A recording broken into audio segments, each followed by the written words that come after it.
Stephen Krashen is probably the most influential researcher in world language instruction in the United States. Here's a 90-second overview of Krashen's theory of second language acquisition.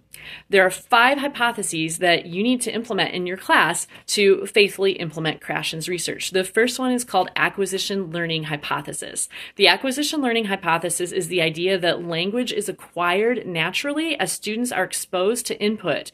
And this happens over time and it happens unconsciously. This is different than language learning, where students memorize lists and memorize structures and try to apply them consciously.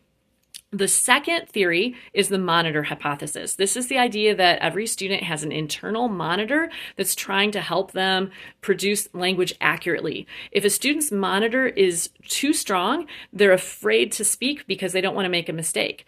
If it's not strong enough, they're saying a bunch of nonsense and their language is incomprehensible. We want that monitor to be correctly acclimated so that the student self-corrects, but it doesn't impede their ability to communicate their main ideas. The third area is input hypothesis. This is the idea that students need comprehensible input that is just a step beyond what they're able to currently understand, and it's the teacher's job to curate that comprehensible input for them. This is sometimes referred to as I+1. The fourth area is the natural order hypothesis. This is the idea that students learn language in a predictable sequence and you can't skip steps. If you hear a toddler say something like, "I goed to the park," that shows that that toddler has learned the pattern of adding ed for past tense, but they haven't yet learned irregular past tenses, and so they need more input.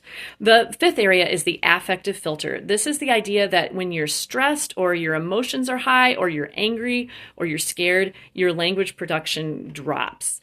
And when you feel comfortable and confident and calm, your language production increases. So we want to create calm and comfortable environments for our students. So those are the 5 hypotheses that are the foundation of Krashen's comprehensible input or second language acquisition theory, and look for ways to implement all 5 of them in your classes.